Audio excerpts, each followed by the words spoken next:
Masama bang lumaban para sa kalayaan? Masama bang lumaban para sa bayan, sa mga nang-aabuso at mga nang-aapi? Masama bang magsalita para ipagtanggol ang sariling bansa? Krimen ba ang pagpapakabayani para sa ating karapatan? O baka sadyang hindi lang nila matanggap na nandito ako lalaban para sa bayan?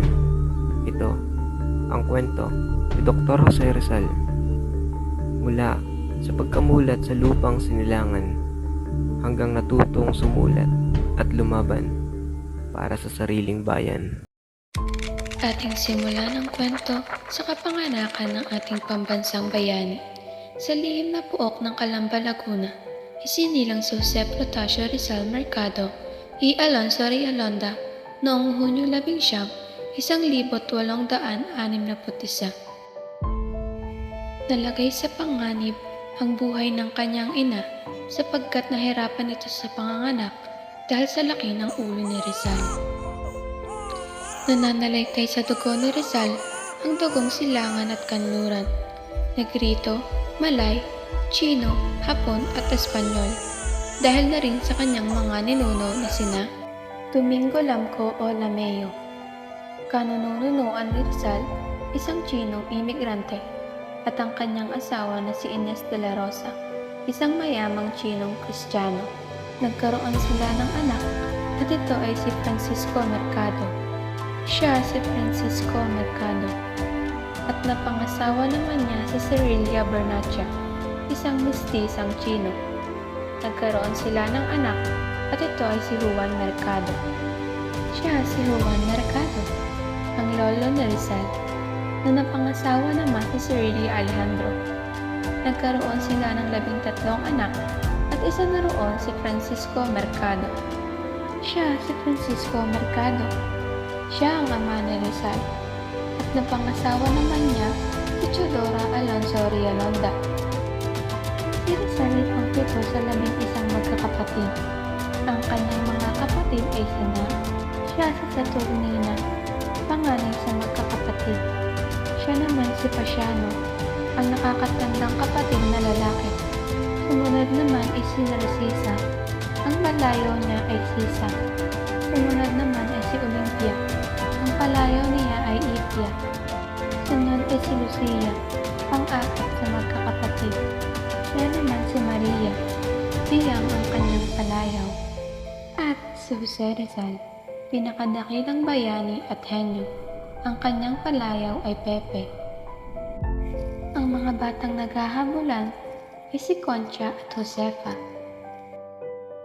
Ang mga batang ito na masayang naglalaro ay sina Trinidad at Soledad.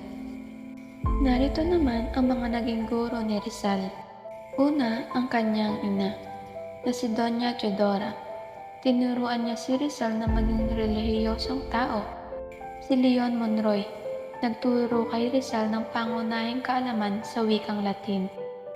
Tio Manuel, nagturo ng pagmamahal sa kalikasan. Si Gregorio, nagturo ng pagguhit, pagpinta at pag-uukit kay Rizal.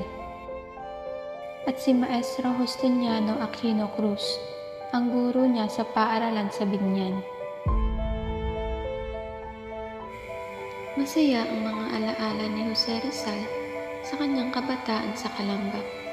Ang magagandang tanawin pati na ang mga masisipag at mabubuting naninirahan dito ay nakatulong ng malaki sa paghubog ng pag-iisip at ugali ni Rizal. Naging masaya ang kanyang tahanan at umaapaw ito sa tuwa't ligaya. Dahil si Rizal ay isang masakitin at maliit na bata, siya ay alagang-alaga ng kanyang mga magulang. Kapag dumidilim na, ay tinitipon ng kanyang ina ang mga anak upang makapagdasal na sa orasyon. Pagkatapos ng rosaryo, nagkwekwento ang yaya sa mga batang Rizal ng mga kwento tungkol sa engkantada, kwento ng nabaong yaman, at punong namumunga ng brilyante. Ang unang kalungkutan ng bayani ay ang pagkamatay ng kanyang kapatid na si Concepcion o Concha dahil sa sakit. Sa lahat ng mga ikinuwento ni Doña Teodora sa paboritong anak ni si Jose, ang kwento ng batang gamo-gamo ang nagkintal ng magandang aral sa kanya. Ang mapait na kapalaran ng gamo-gamo na namatay na martir sa sariling ilusyon. Sa edad na 5 taong gulang, gumuguhit na si Rizal sa tulong ng lapis at papel. Sa edad na 8, naisulat na niya ang kanyang unang tula na pinamagatang Sa Aking Mga Kababata. Sa murang edad ay maalam na rin siya sa salamangka gamit ang barya, anino at puting tabing. Kapag magdadapit hapon ay nagpupunta si Rizal kasama ang kanyang alagang aso sa lawa ng Laguna para mapagwari-wari ang kalagayan ng inaaping bayan. Isang araw ng Lunes, dinala ni Pasiano si Jose sa kanyang guro na si Maestro Justiniano Aquino Cruz.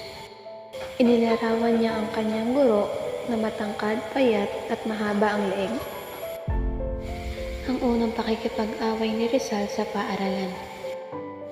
Habang nakikipag-usap si Rizal sa guro, ay pinagkatuwaan siya ni Pedro, kung kaya naman ikinagalit ito ni Rizal.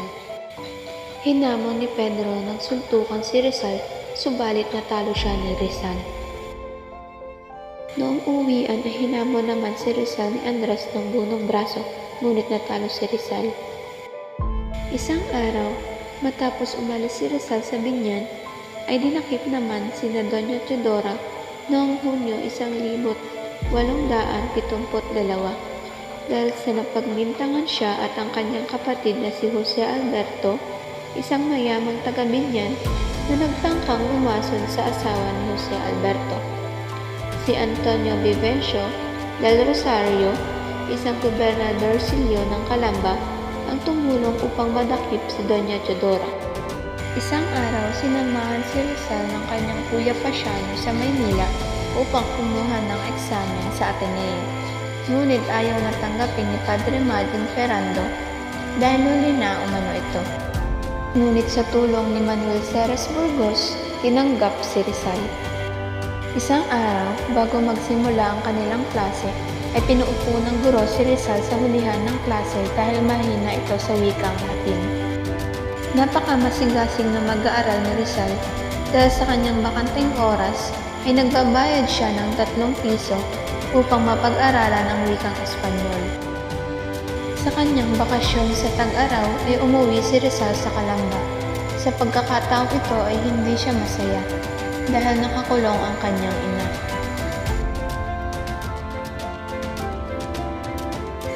Upang maaliw, isinama niya si Neneng upang bisitahin at kumustahin ang kanyang ina. Hindi ito alam ng kanyang ama. Nagkwentuhan sila at inaliw ang ina sa kanilang pagbisita. At makalipas ang 3 buwan, ay nakalaya rin ito. Isang araw ay naisipan ni Rizal na sumulat ng tula para sa kanyang ina. Nilalaman nito ang kanyang pagmamahal at paghanga sa kanyang ina. Ang unang pag-ibig ni Rizal ay si Segunda Katigbak, isang kababaihang Pilipina na naging parte ng buhay ng bayani. Gaya ng iba, hindi rin nagtagal ang kanilang relasyon. Napakaraming panauhin dahil sa isang ginaganap na okasyon. Nakita ni Rizal na naroon din ang dalaga at sila ay nagkaroon ng pagkakataon na mag-usap.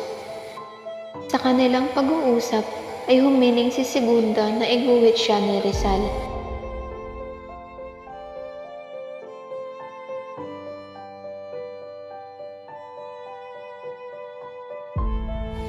Ang mga sumusunod ay ang ibang pang kababaihan na naging pag-ibig ni Rizal. Ito ay si Leonor Valenzuela o mas kilala bilang Binibining El, ay isang mahalagang bahagi ng buhay ni Rizal. Ang kanyang papel sa buhay ni Rizal ay nagbigay daan sa kahalagahan ng kababaihan sa kasaysayan ng bansa. Siya naman si Leonor Rivera, isa ring mahalagang bahagi sa buhay ni Rizal. Siya ay naging inspirasyon sa ilang mga tula at akda ni Rizal. Sa kabila ng maraming gantimpala na natatanggap ni Rizal mula sa paaralan, hindi pa rin siya nasisiyahan sa mga nangyayari sa paligid nito. Labis na lamang ang kanyang galit sa mga guro dahil sa pangmamaliit nito sa mga Pilipino. Kung kaya naman humantong si Rizal sa isang napakalaking desisyon, ang umalis sa bansa at sa ibang bayan na lamang ipagpatuloy ang kanyang pag-aaral.